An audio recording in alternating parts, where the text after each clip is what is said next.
In New York Metro, been in the industry a while, worked for several different vendors of all different sizes, and been at Microsoft about 3 years, and very exciting times right now.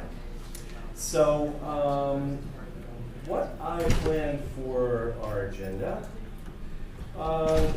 this is the structure that I set out here. Essentially, I thought it would be good for us to see an application, to talk about what DevOps means with respect to that sort of application, see pipeline of deploying that through some automation, and then I'll also talk about some of the things that we're doing with containers.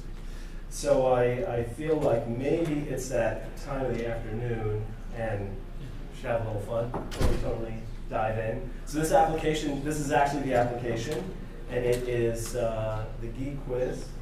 My directions. See my mouse? There it is. That's the tricky part of extending this stuff. All right. So I have a login, and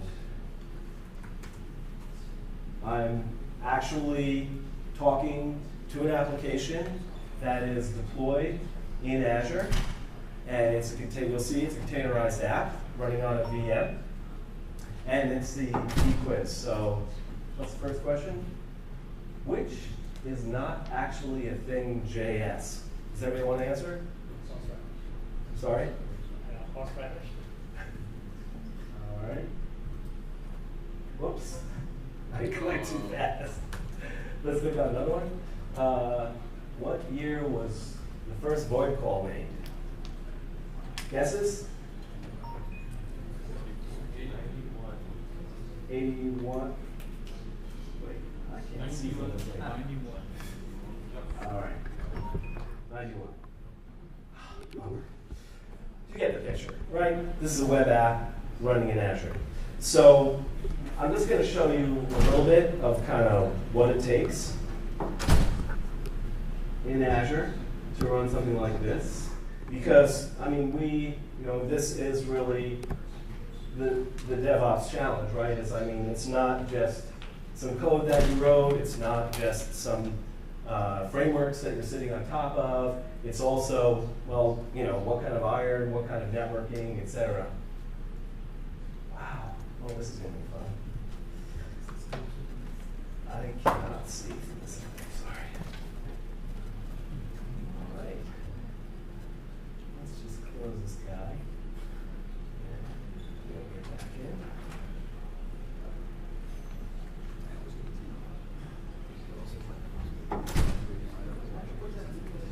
Something must have happened with my productivity. Okay, so first of all, who's logged into the Azure portal here? Anyone? Who has used Azure at all? Okay, cool. Thank you. So I will give a little bit of an intro to what we're seeing here, just so you know what we're looking at. So this is what we call the new Azure portal. If you looked at it maybe a year or so ago, there's a different portal that we have. They're both active right now. What's really one of the big differences about this is we're enabling the marketplace.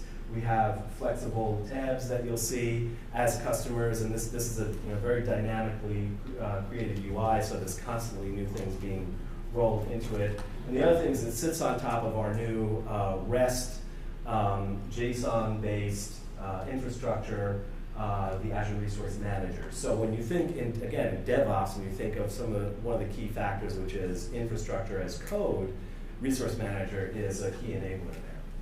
So I am just going to go into let me make sure I'm in the right subscription here. I have a couple of subscriptions. And that's part of the security here. So like if you have a subscription that your company has purchased, you can have various different IDs with roles that have access to the subscription. So I'm going to go to my resource groups. And again, this is a thing for Resource Manager. Everything is tied to a resource group. You can use this to group assets, various different types of assets, tag them, track their usage. And I have a resource group. This was automatically created. I'm going to show you the pipeline later.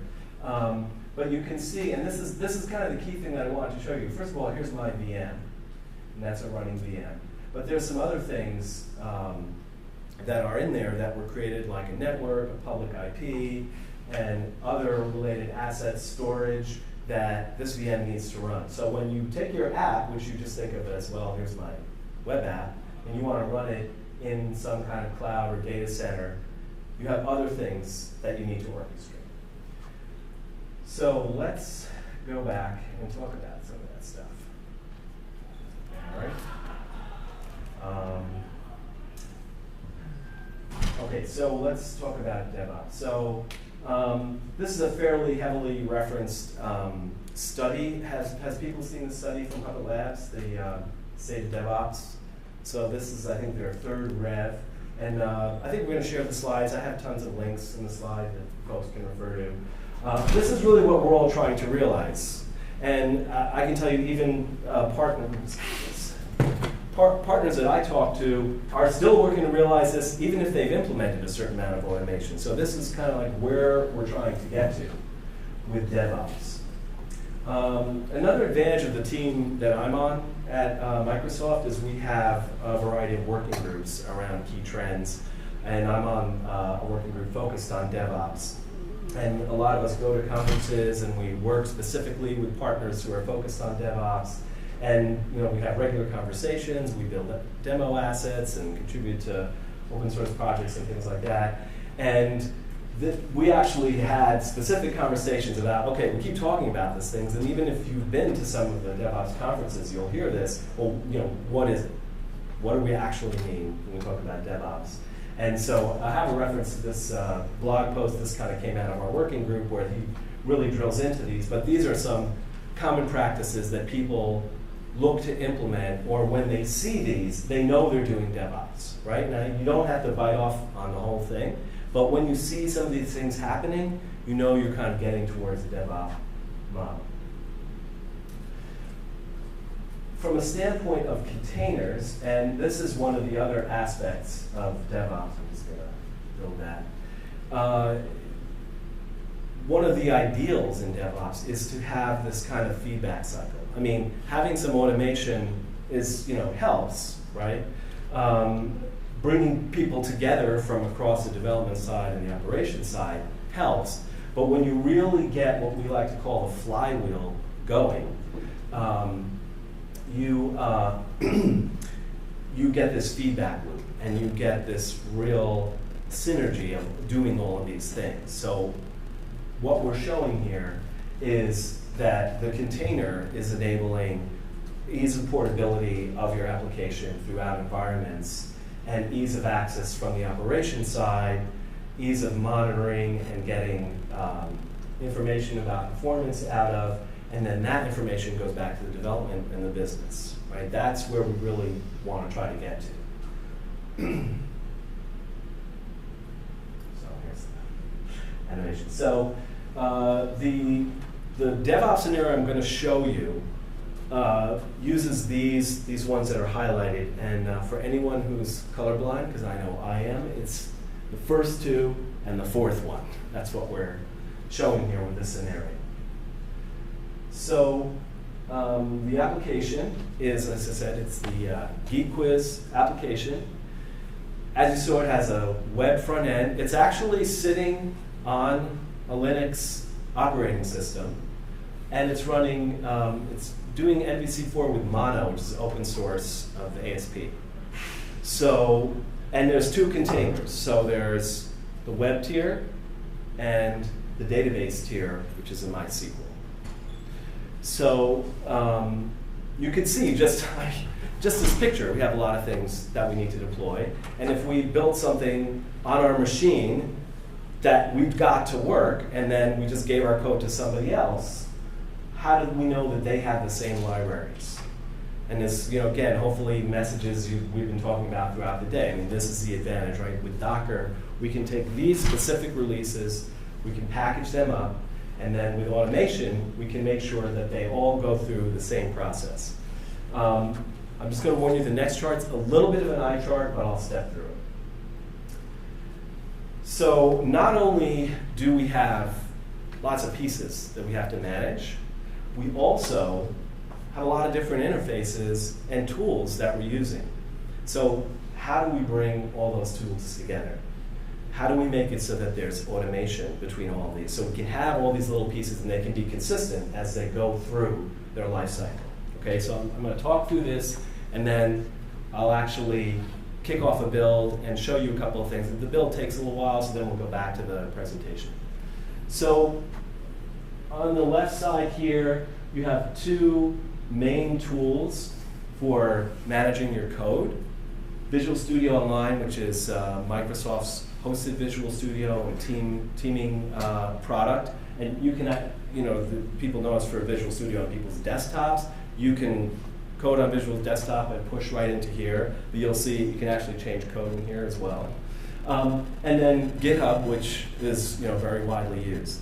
So what we've done in this project, and so let me just walk through the flow, and then I'll talk what these are. So what we want to happen is that when we build on the source code side, we want that to come together with the infrastructure code. So the end of this build triggers a Docker build. Docker pulls the infrastructure code in, and there's a webhook from Docker that kicks off something called Azure Automation. And Azure Automation is a way to take scripts and have them run in Azure. You can use PowerShell and other common scripting languages to do that. So what you have in there is a runbook, and the runbook pulls together all of the stuff that comes from Docker in addition to our ARM template.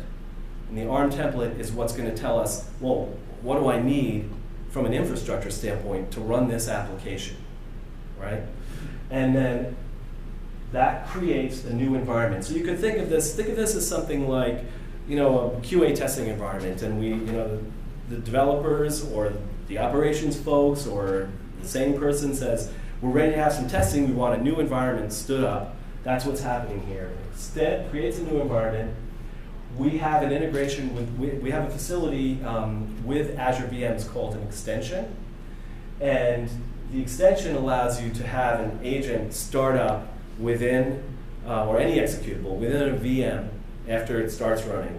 And so we actually initiate in the VM a Docker compose, which pulls the compose files, again, from GitHub, and then the application is instantiated within Azure, and now we're off to the races, testing ourselves on our geek knowledge.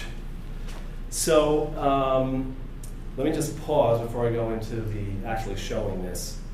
Questions? Yeah? Yeah, so I don't know if I'm getting ahead or anything. What I'm curious about is, so this workflow has Azure in the center, not the center, but as part of the workflow. Does that mean that if you were developing in this type of site, the assumption would be you always be deploying to the cloud as part of your basic development, or would you develop more locally using some other mechanism and then be able to deploy it at a QA step at a high level? So the same, for example, let's just take this Docker file. If I was using Visual Studio and I had on my machine a Docker build of the app stack, we can just quickly show the app stack. So if I had on my machine, I was running, this is stuff you could run on your laptop or your own Linux instance or whatever. Once I like the way all that works, I can, on my own, deploy all that into Docker. And I could also have a different path here. Now, because you're using Azure Automation, it's generally going to Azure, but you could deploy local. You could deploy to some hosted environment if you wanted to from Azure. So Azure Automation, and I apologize, I just don't do service that. Sure. Is it within Azure cloud, or is it something that's more independent software component? It's a service that runs in Azure. It's an Azure service, and Azure, just like a lot of cloud offerings, is really growing as far as the amount of services, and that's one of them. So yeah. And I'm assuming this works on Azure Pack also for on-premise. So that the Azure Pack, which I think is now called Azure Stack, is an evolving story. As you can imagine, Azure is sort of the first place where we implement something, and then as we roll it into the Azure Stack product offering, And just for those who don't know, Azure Stack is a way to take similar service interfaces and run them in your hosted environment. So that is always going to be a little bit behind where Azure is. So it kind of depends what you're trying to do. So we have a lot of services, and we sort of decide service by service which ones we're going to roll into the Azure Stack. So, right, you could deploy to another environment. This is a specific flow that I'm showing to show how you bring all this together with a container. Okay, so this is going to be interesting going sideways. So as I mentioned, I have,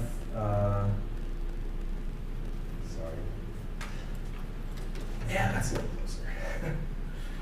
I have the application, the code. This is the code for my application. It has the login and the quiz screens, etc. I have that here in Visual Studio Online. Now I also have the application in Visual Studio Code.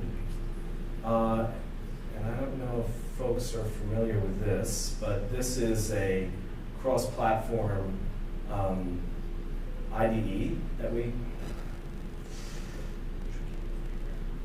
released. You can actually download this and run it on your Mac if you wanted to. So here's the same application, and it interfaces with Git. So I could, once I'm done, push into my Git repository. I could push it into Visual Studio Online. So for this example, I'm just working from Visual Studio Online because I want to demonstrate the automation. So here is kind of like where we say hi in the app.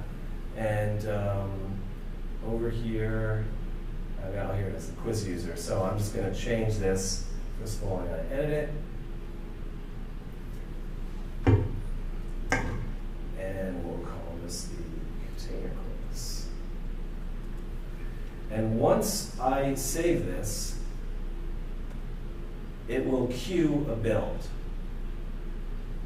Okay, so if we go into build,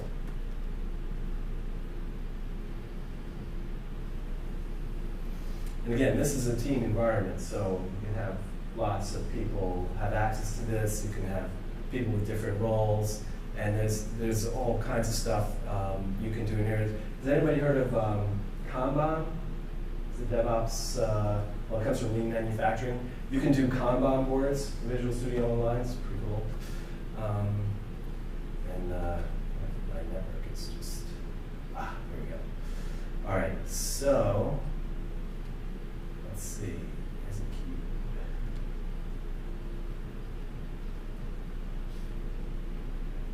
All right, normally it would queue, of course, demo gods. Let's do that. Let me just quickly show you what this build looks like. Okay. So the steps. All right. Essentially, it does a build, and there's a couple of PowerShell scripts to package the build, put that out in public storage, and then kick off Docker. Not sure why it isn't automatically queuing. I'll just kick it off. And then, so you can see this is queued. And then once that's done, in this Docker build will be kicked off. And at the end of the Docker build, it triggers the Azure automation. So let me quickly show you the Azure automation.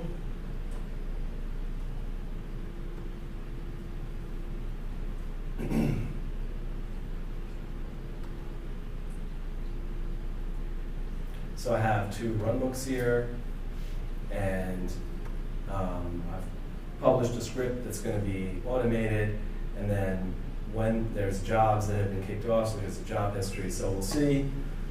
Hopefully when we come back, this all takes a little bit of a while to run, that will all have succeeded, and we'll have a new instance of this application.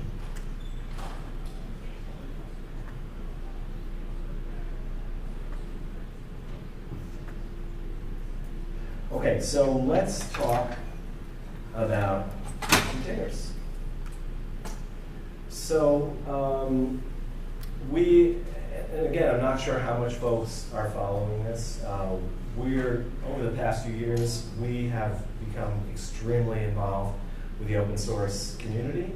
We're actually one of the largest submitters to open source, sort of a little known secret about Microsoft. And we're, the stuff that you'll be seeing here with Docker today actually came out of some open source folks who work at Microsoft, people who are known in the community. So as an example, this is from an internal presentation that now we've said we can talk about. Came from a guy named Ross Gardler. You guys familiar with Ross? So he's the head of the Apache Foundation and works for Microsoft, so it's pretty awesome. We're talking, every conversation is about Docker. I think I said almost every, but really I can't tell you a part of the conversation where containers doesn't come up. And so this is really, it's so much in everybody's conversation that it's starting to be other things, like as what I'm talking about here, containers in DevOps, containers in production, et cetera, right? A lot of people we're talking to are doing proofs. They're saying, I'm Dockerizing my app, I'm containerizing my app. Everyone we're engaging with is trying this stuff out. And we use it internally. So the people who build our Linux compute, they use containers, they use Docker. And there are plenty of other teams within Microsoft who are actively using it. Is everybody familiar with machine learning? So machine learning is a relatively new service from Microsoft, pretty awesome capabilities. And that team internally has used containers on Azure to really push performance.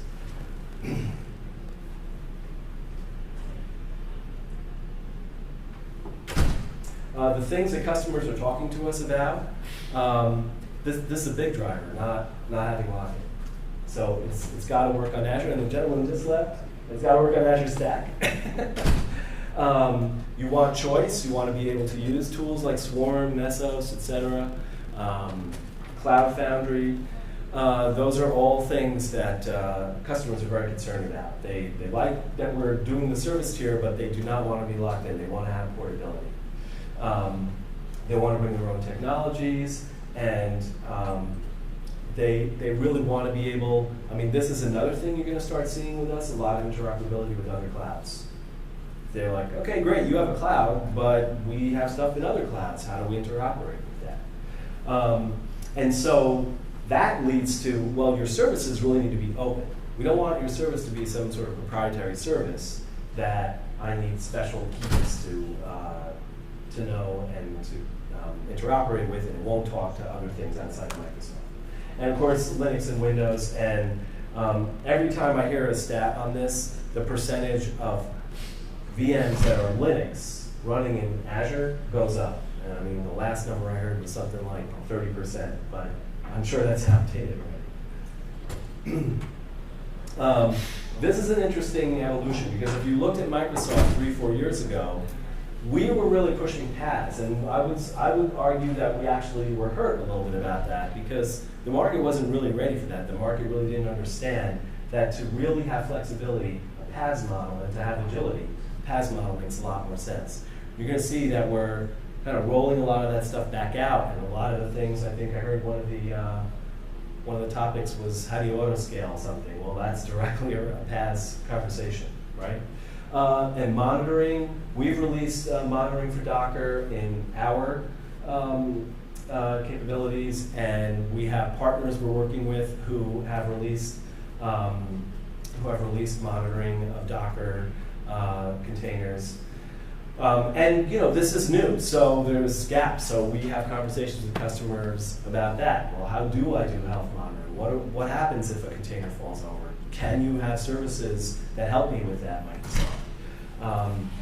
Software-defined networking is a really big topic of discussion. And I think it was a question right at the beginning of the day, how many people are doing production? Right? People want to go to production with this stuff, but they don't feel like they have the tools. So that is a big part of the conversation. So we are all in. If it's not clear yet, we're all in on containers. We have an excellent business relationship with Docker. We're fully supporting it. We've integrated the Docker engine with Windows Server, and if I have time, I do have an example of that I'm going to show you. The Docker client is supported on Windows. Our portal is integrated with Docker Hub, and the APIs we're aligned with. So let's talk about what some of your tools are. So I just like this because, I mean, this, if nothing else, says containers are a part of our service, right? This is a current snapshot of the Azure services. Again, an eye chart and growing, but the fact that containers is up there as a service really shows you where it is. I'm going to quickly go back to the portal. Sorry my back is to you guys, it's just easier to read here. So if I go into the portal and I want to create something new, I go here, and you can see right off of that first level of assets, there are container apps. So what does this mean? This means that we're now creating a marketplace for people to build their apps for deployment in Azure. Right? So you can have yourself promoted here as a partner. The other thing that I talked about, the Azure Resource Manager. So you want to have this is QuickStart Templates. So we have like a WordPress template on Azure. We have various other applications, various sort of standard stacks that we have ARM templates for, and you can search for them here at QuickStart Templates. And if I search for Docker, you can see we have a whole bunch here. And here's one, deploy Ubuntu, that already has Docker in it. So let me just show you what you can do here quickly. Is I could literally deploy to Azure from here. So you can go to the quick starts, you can find some constellation of infrastructure that you want to deploy, and you can deploy it right to there. And then again, all of this is available in GitHub. All right, so all these templates, if you're like, I really like that template, but I'd like to adjust it a little, it's all out here. And some of these are active projects. I mean, anybody can contribute to them as well. And let's just check back. How did my build do? Okay. Let's go here. Yeah. All right, ran. Relief. And let's go to Docker. Let's see what happened there. Okay, so the Docker build was done. If we go back to the automation, let's take a look at that. Move my runbook, and you should see completed job. It's freaking out. Okay, so this is running, but let's see. Usually, the first thing the job does is creates a resource group. So let's just see how we're doing there. Resource group. And so this is the one that I was running when I ran the quiz at the beginning. The VM is in this resource group, but you can see here's a new one. And this naming is just arbitrary, picked by the automation. We just put it into a name that's being based on date. And you can see the resources are created. Probably the VM isn't started yet. So if I just quickly go back to the pipeline.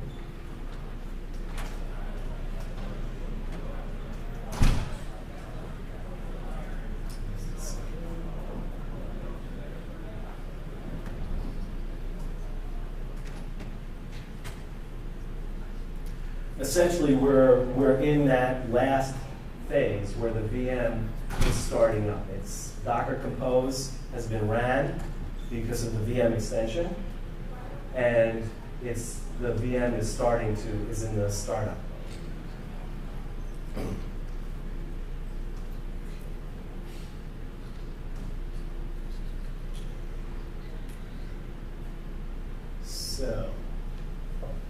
think I want to be here. All right, so if you look at, I mean, all of this is kind of about isolation, right? What levels of isolation do I need? What do I need to kind of package up and make sure that that is a set build? So, you know, there's the process tier all the way up to a virtual, to a virtualization tier, right? So what's new that we're doing, in addition to some of the other stuff that we just talked about, is we're doing some other containerization strategies. So HyperV Containers is a way that if you have some code that you're not really sure about, you want to isolate it, or you have a set build of Windows packages that you want to run, a certain release of Windows that you want to run, test, you can actually run that in the virtualization, in a HyperV virtualization environment. You can build a HyperV container for that. And actually, some of the work we're doing with Docker, you will have the option when you deploy a container on Windows, you'll have HyperV as an option. So that's going to be really cool. The other is, that's what I mentioned. And Windows Server containers. So there's actually a preview. And how am I doing on time?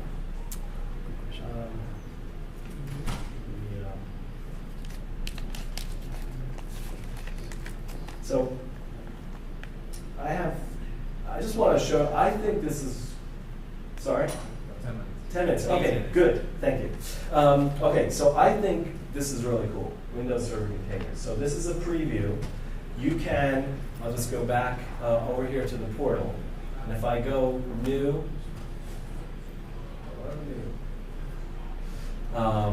compute, and come down here,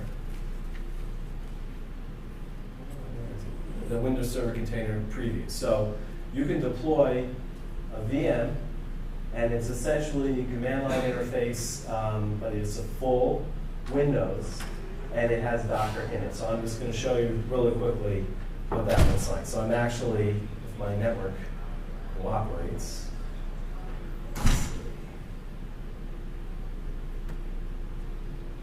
see here, still up? Oh man.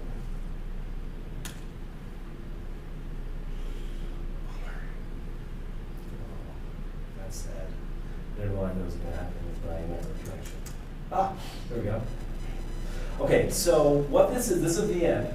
So I'm remote desktop into a VM that's running in Azure. It's running the container preview.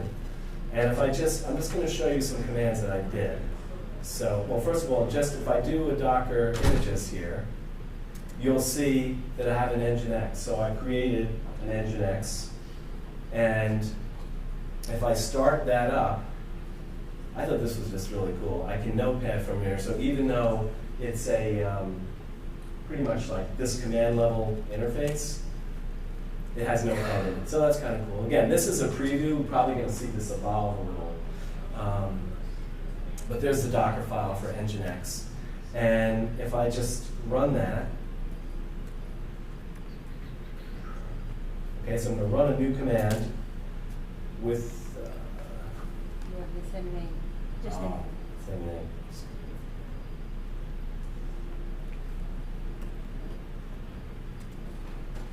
Contain good. So this will take a minute to start up. You'll see we can start Nginx, and then that's Nginx. There's no, I didn't have to start anything. So if you were to go to Docker today, the Docker page, and you were to install Docker for your Windows image, you have to run a VM that's running Linux on that Windows machine. If I did it on this box, right? This starts up, it's got Docker in it, right? And if you build a container, the container is going to run natively. This Nginx I'm going to start up is running natively in a container on Windows Server. So let's start this guy.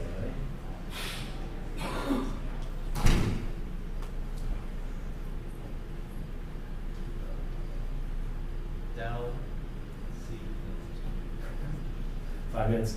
Okay, well, I just can't remember the command, but basically you have to go to the directory and start Nginx. And if you want to see, you can come to me afterwards. So let me just quickly cover the last part of what I wanted to show.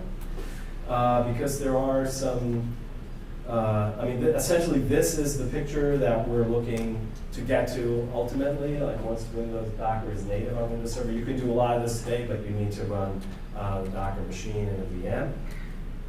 And this kind of tooling that is available to help people manage, to help people run all of their development organizations and operations, this is what we're 100% behind. And these, if you looked at this list a year ago, this was a wish list. These have all been delivered, right? So Windows containers, the VM extension. The extension model is very interesting. If you have something that's an agent that is something that you sell, the VM extension is a really easy way to get that in there. HyperV containers, the tooling, etc. I'll hand all this out in the slides. And there's this, you're going to hear a lot more about this from us, the Azure Service Fabric. Remember I was talking about PADs. This is essentially taking a framework and a set of services that we were already running for some of our largest services, and we've now exposed the SDK for the community to use. And we're essentially bringing out a microservices PaaS service framework for people to use. And so these are the examples, and there's a link where you can download the SDK. And then this is something that's going to be released soon. You can start to play around with it, but the Azure Container Service. So all of these, let me just take this back to sort of the point of what we're talking about. These are cool, but they're cool in that they enable a DevOps approach. All of these features are meant to enable further automation and enable that continuous flywheel of feedback to get your business out into a production mode and get the feedback and be able to change it as fast as possible. So I think that's the last one. And let's just see if that machine is up yet.